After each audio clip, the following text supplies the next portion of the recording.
I found the photograph on my kitchen counter on a Tuesday morning, and everything I thought I knew about Ashley collapsed in about 3 seconds. It was a Polaroid, slightly faded, the kind nobody uses anymore. In it, a younger version of the girl who'd been living in my house for the past 8 months stood next to a man I'd never seen before. She was maybe 17, smiling in that way you smile when you're trying to convince someone, or yourself, that everything's fine. The man had his arm around her shoulder. Behind them, a motel sign glowed in neon pink. I stood there in my kitchen at 6 in the morning, still in my boxers and yesterday's coffee breath, staring at that image like it might suddenly make sense. My hands started shaking. Not the small kind of shaking, the real kind, where your body knows something your mind hasn't caught up to yet. But I'm getting ahead of myself. I need to back up and tell you who I am first, because that matters. My name is Michael Torres. I'm 42 years old, divorced, and I've spent the last 5 years building a life that finally felt stable. Not perfect, but solid. The kind of solid that comes from making calculated choices and sticking to them. I own a marketing firm in Denver with 12 employees. I've got a 401k that's not embarrassing, a house in Cherry Creek that I renovated myself, and a 7-year-old son named Brandon, who lives with me every other week. That's the custody arrangement. I get him Monday through Thursday. His mother Jennifer gets him Friday through Sunday, plus alternating holidays. It's amicable. We don't hate each other, which is more than a lot of divorced couples can say. 3 years ago, when Jennifer decided she wanted to move in with her new boyfriend, Marcus, and take Brandon to Boulder, I fought like hell to keep joint custody. We went through a divorce attorney, Karen Lipsky, sharp woman, cost me about $8,000 in legal fees, and we landed on a compromise. Jennifer gets him most of the time, but Brandon still sleeps in my guest room every 4 days. He's got his own shelf in my refrigerator, his Spider-Man poster on the wall, his toothbrush in the bathroom. It's not what I wanted, but it's what I got, and I learned to make peace with that. The problem was childcare. When Brandon came to stay with me on Mondays, I couldn't exactly leave him alone while I went to the office. I'd tried day camps, babysitters, the whole rotation. Nothing stuck. Babysitters were expensive. $25 an hour adds up fast, and the day camps only ran until 5, which didn't work with my schedule. I needed someone reliable, affordable, and available on short notice. Someone who could pick him up from school, make sure he did his homework, keep him safe for those 8 hours while I was closing deals and managing teams. That's where Ashley came in. I met her on a Tuesday, just like the Tuesday I found that photograph. It was 7 months ago. I was getting coffee at the Starbucks on 16th Avenue, the one near my office, and she was sitting outside with a backpack beside her that looked like it held everything she owned. She was thin, not the good kind of thin, the kind that comes from actual starvation. And she had these dark eyes that seemed to be calculating something. She looked maybe 19, 20 at most. Dirty blonde hair pulled back in a braid that was falling apart. She was reading a book, of all things. Not staring at her phone like most homeless people you see on the streets, but actually reading. It was a worn copy of The Fault in Our Stars. I noticed that because Brandon had just started that book in his English class. I went back inside and ordered her a sandwich and a coffee. When I brought it out, she looked at me like I'd just offered her $1,000,000. That's when I learned something about charity, the real gratitude, the kind that makes you feel like a human being instead of a wallet with legs, comes from people who have nothing. She thanked me 3 times. 3 times for a turkey sandwich and a latte. We talked for 20 minutes. Her name was Ashley Mitchell. She was from Aurora originally, but things had fallen apart at home. She didn't want to get into details, and I didn't push. She'd been on the streets for about 6 months, staying in shelters when they had space, sleeping in her car when they didn't. Except she didn't have a car anymore because it broke down, and she couldn't afford to fix it. She was trying to get her GED. She had a job interview the next day at a retail place in Westminster, but she was worried about the commute, worried about having a permanent address to put on the application, worried about 100 things that I realized. Sitting there drinking coffee, I'd never had to worry about in my entire adult life. I made a decision right then. It was impulsive, My ex-wife Jennifer would say it was the kind of reckless decision-making that defined our entire marriage, but it felt right. "How good are you with kids?" I asked. She looked at me like I was about to ask her something dangerous, which in retrospect, I was. "I have a 7-year-old son," I said. "He's a good kid, smart, well-behaved, doesn't give me problems. I need someone to watch him 4 days a week, 8 hours a day. I'll pay you $25 an hour cash, under the table, plus room and board. You can stay in my guest house. It's a converted garage, has its own bathroom, small kitchen setup. It's not fancy, but it's clean and it's yours." She didn't say anything for a long moment. I watched her eyes move like she was doing calculations, running through scenarios, trying to figure out if this was too good to be true or if it was actually a trap. "Why?" she finally asked. "Because I need help and you need a place to stay. It benefits both of us. You can still do whatever you want with your free time. Go to school, work your other job, whatever. But when Brandon is here, I need you focused. That's the only condition." She asked 2 questions. Did I do background checks, and was I serious? I told her yes to the first and absolutely to the second. I gave her my business card, told her to think about it, and left. She called me the next morning and said yes. That was 8 months ago, and for almost all of that time, everything was perfect. Everything changed the day I found that photograph. But before I tell you what happened after, you need to understand what those 8 months had actually been like. Because that's the thing about monsters. They don't announce themselves. They integrate. They become part of your furniture. Those months were good, really good. The kind of good that makes you wonder why you didn't think of something like this sooner. Ashley was exactly what I needed. She picked Brandon up from Emerson Elementary at 3:15 every Monday through Thursday. She helped him with his math homework. She was surprisingly patient with fractions.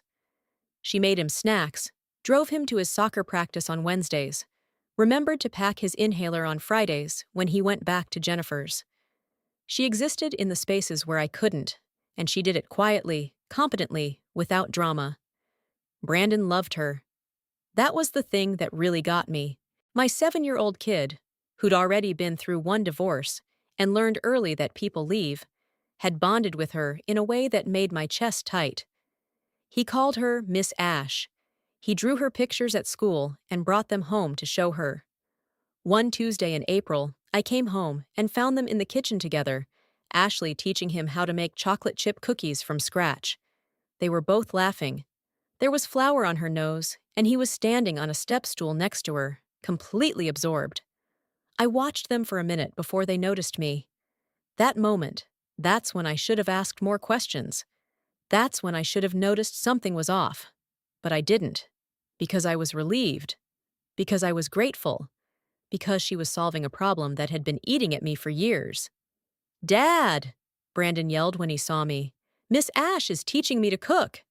"I see that, buddy. Looks amazing." Ashley turned around, and she smiled at me the way she smiled at Brandon.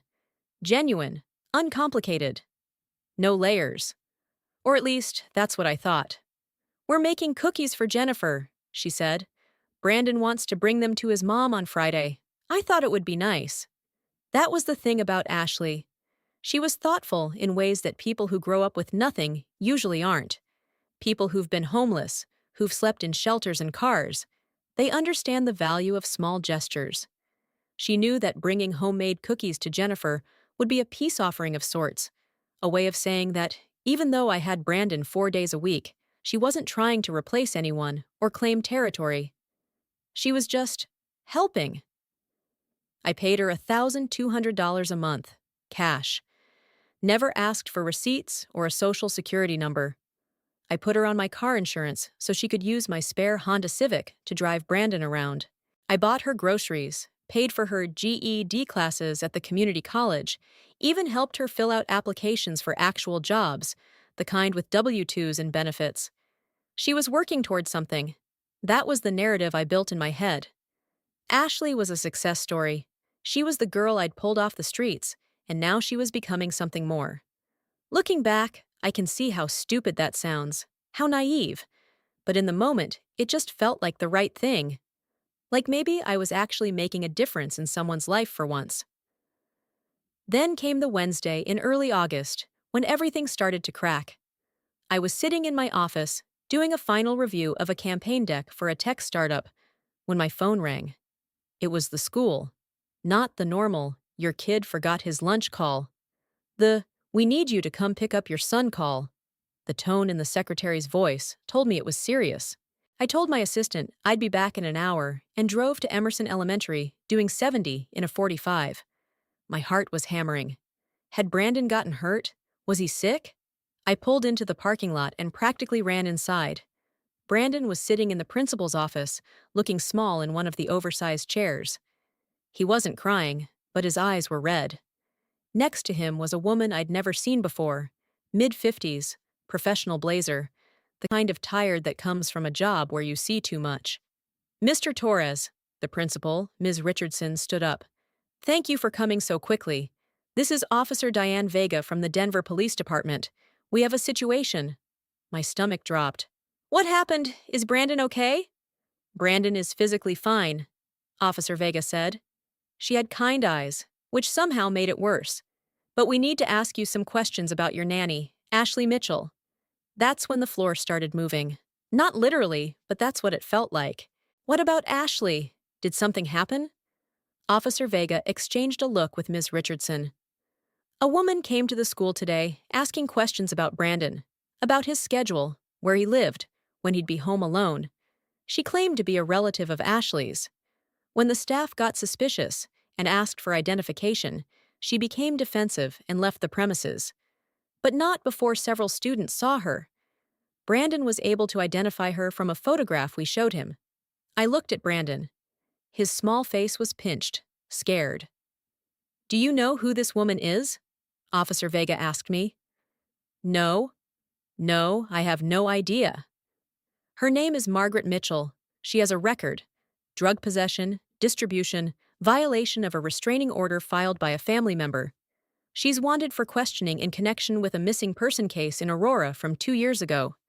The room tilted. I sat down without being invited to sit down. Is there anything Ashley has told you about her family situation? Anyone who might be looking for her? I thought about that Tuesday morning at Starbucks. How she'd said things had fallen apart at home, but didn't want to get into details. How I'd respected that privacy and never pushed. How stupid I'd been. She said she was from Aurora, that things were complicated at home. That's all I know. Officer Vega handed me a business card. We're going to need to speak with Ashley directly. And Mr. Torres? I'd recommend getting a lawyer before you answer any more questions about her living situation. You employed an undocumented minor, paid her in cash, and housed her without proper background checks. Whether you knew her circumstances or not, there could be liability issues. The word minor hit me like a punch. Minor. She told me she was 19, 20 at most. I'd believed her because she looked it, because she was articulate, because I hadn't wanted to look too closely. How old is she? I heard myself ask. 17, Officer Vega said. According to her birth certificate, she turned 17 last April. I thought about the cookies, the flower on her nose, Brandon on the step stool next to her. A 17-year-old girl. A child, legally. A child I'd been paying to care for my son. Officer Vega drove Brandon and me home. I don't remember much of the drive except thinking that I needed to call Karen Lipsky, my divorce attorney, immediately. That Jennifer was going to lose her mind. That there was a woman, a criminal, out there somewhere asking questions about my son's schedule. When we pulled up to the house, Ashley's car was in the driveway. I want to talk to her, I told Officer Vega. Before you do. I can give you 10 minutes, she said. I found Ashley in the guest house, packing. Not slowly, not hesitantly. She was moving with purpose, throwing clothes into a duffel bag, her movements sharp and efficient. When she saw me, she didn't look surprised. She looked like someone who'd been waiting for this moment. Your aunt came to Brandon's school today, I said. She didn't stop packing. Why would your aunt be asking about Brandon's schedule? Ashley zipped the duffel bag with a sharp pull. When she finally looked at me, her eyes were different. Colder. like she'd dropped a mask I hadn't even known she was wearing. Because, she said quietly, she's not really my aunt, and you have no idea what you've gotten yourself into by hiring me. Officer Vega was knocking on the door. Ashley looked at me one more time, and in that moment, I saw something I'd completely missed for 8 months. Fear. Real, bone-deep fear. "I'm sorry," she said. "I'm actually sorry." Then the police officer was there, and everything spiraled into something I didn't have words for yet, but I was about to learn them. Officer Vega handcuffed Ashley right there in the guest house. I watched it happen like I was observing someone else's life. The metal clinks, Ashley's small wrists disappearing into silver, her eyes meeting mine one last time, with something that looked like relief. "You have the right to remain silent," Vega said, reading her rights. Ashley remained silent. She didn't fight. She didn't cry. She just let herself be led away to the patrol car, and I stood in my guest house surrounded by the evidence of 8 months of lies, trying to understand what I'd just witnessed. That was 3 weeks ago. What came next was the kind of chaos that doesn't show up in movies because it's too complicated and too ugly to dramatize. There were interviews with social services. There was a call from Jennifer that lasted 45 minutes and consisted mostly of her screaming about how I'd endangered Brandon, followed by her lawyer sending a letter about modifying custody. There was the Aurora Police Department calling to ask if I knew anything about a missing girl named Heather Chen, last seen in 2022, whose case had recently been reopened. There was Karen Lipsky, my divorce attorney, calling me to tell me I should probably hire a criminal defense attorney, just in case. But the thing that kept me awake at night wasn't any of that. It was the photograph. I'd turned it over to Officer Vega as evidence, but I'd studied it long enough to memorize it. Ashley's young face, the man's arm around her shoulder, the motel sign behind them, and the realization that I had no idea what that photograph actually meant. Was she being trafficked? Was he a handler? A pimp? Her father? I didn't know. Nobody was telling me anything. Then, 2 days after Ashley's arrest, my phone rang. It was Karen Lipsky. "We have a situation," she said. "The prosecution wants to talk to you before they move forward with their case against Margaret Mitchell." Margaret Mitchell. The woman who'd come to Brandon's school. The one Officer Vega said had a record for drug distribution and a missing person connection. "What kind of situation?" I asked. "They want your cooperation. There's more to this than what they've told you. Can you come to the DA's office downtown tomorrow at 10? I didn't sleep that night. I kept thinking about Ashley's last words to me. "You have no idea what you've gotten yourself into by hiring me." The next morning, I sat across from Assistant District Attorney Linda Chen in a conference room that smelled like recycled air and desperation. She was younger than I expected, maybe 35, with sharp eyes and the kind of tired that comes from fighting battles you can't quite win. "Thank you for coming," she said. "I know this has been disruptive for you." "Can you just tell me what's happening?" I asked. "Ashley Mitchell is a victim," Linda said without preamble. "Margaret Mitchell is her biological mother. 3 years ago, Margaret became addicted to methamphetamine. She lost custody of Ashley. There's a court order, but she's been trying to get back into her daughter's life for leverage." I thought about the cookies, the flower on her nose, Brandon on the step stool next to her, a child trying to stay alive. "What happens to her?" I asked. "That depends. We're pursuing charges against Margaret and Derek. If the case is strong enough, and Ashley's testimony will make it strong, they could face serious prison time. As for Ashley, she's been remanded to a group home pending trial. After that, we're hoping to work something out with the juvenile court. She's not the criminal here." "But I'm the one who employed a minor illegally," I said. It wasn't a question. Linda looked at me directly. "Yes. And normally that would be a problem. But in light of Ashley's cooperation and the nature of what was actually happening, the DA has decided not to pursue charges against you. You were a victim of fraud and misrepresentation, not a perpetrator. That said, you can't employ her again. and you should probably consult with your attorney about your liability exposure with Brandon's mother. She was right. Jennifer's lawyer had already sent 3 letters about gross negligence and endangerment of a minor. But that wasn't what was eating at me. I want to see her, I said.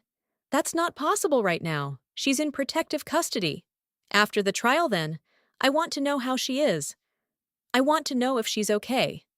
Linda studied me for a moment. You understand she lied to you? That she put your son in a potentially dangerous situation? I understand that a 17-year-old girl running from her trafficked mother did what she had to do to survive. Yeah, I understand that. The trial happened 4 months later. I wasn't required to testify, but I attended every day. I sat in the back of the courtroom and watched Ashley take the stand in a blue dress that hung loose on her thin frame. She was composed. She was clear. She described Margaret's attempts to contact her, the messages, the threats, the promises to get her back. She described Derek Walsh. She named other girls. She gave names and dates and places. Margaret Mitchell's defense attorney tried to paint Ashley as an unreliable witness, a troubled girl with a history of running away. But Linda had prepared her well. Ashley didn't flinch. She didn't embellish. She just told the truth. Margaret Mitchell was convicted on 3 counts: drug distribution, attempted human trafficking, and violation of a protective order. She got 8 years. Derek Walsh got 25. It wasn't justice. Nothing could be justice for what happened to those girls, what was still happening to girls everywhere. But it was something. After the verdict, I waited outside the courthouse. Officer Vega had told me Ashley would be leaving through the east entrance. When she came out, she was smaller than I remembered. Thinner. Her hair was longer now, and her eyes had a flatness to them that broke something in my chest. When she saw me, she stopped walking. I didn't know you'd be here, she said. I wanted you to know, I said, that I believed you. When you said you were sorry, I believed that. And I believe in you now. She looked at me for a long moment. Then her eyes filled with tears. Real tears, the kind that come from somewhere deep. He made me feel like I was disposable, she said quietly, like I was just a thing to be moved around. You made me feel like I mattered, even though I lied to you. You survived, I said. That's what mattered. She nodded, and then a caseworker was ushering her toward a car. Before she left, she turned back. Tell Brandon I said hello. Tell him I'm sorry for lying to him. I will, I promised. And Ashley, you're going to be okay. I know it doesn't feel like it right now, but you're going to be okay. She gave me a small smile. The same smile she used to give me when Brandon and she were making cookies, genuine and uncomplicated. Then she was gone. 3 months later, I got a letter. No return address, but I recognized the handwriting. It was from Ashley. She was in college. Actually, in college. She'd tested out of her GED, applied to community college through a victim advocacy program, and gotten accepted. She was studying social work. She wanted to help other kids like her. I used to think my life was over, she wrote. That what my mom did, what that man did, had written my ending for me. But you showed me that wasn't true. That even after lying, even after being a mess, I could still become something. I'm not going to tell you I'm fixed or that I'm fine, but I'm trying. And I wanted you to know that. I wanted you to know that something good came out of all of this. Brandon is 9 now. He doesn't ask about Miss Ash much anymore, but sometimes when we're baking cookies together, he'll tell me he hopes she's happy. I always tell him she is. Jennifer and I worked things out. She realized I hadn't been negligent, just naive, which is a different kind of failure, but one I could live with. I'm more careful now. I ask questions. I look deeper. I understand that sometimes the people who seem most broken are actually the strongest among us, and I keep Ashley's letter in my desk drawer. Not because it's evidence of anything, but because it reminds me that sometimes, when you reach out to help someone, you get saved right back. The real lesson wasn't about being careful. It was about seeing people, really seeing them, not as problems to solve or charity cases to manage, but as human beings trying to survive in a world that didn't make it easy. Ashley lied to me about her age, her past, her circumstances, but she was honest about who she was. Someone fighting, someone trying, someone who just needed a chance. I gave her that chance, and she took it.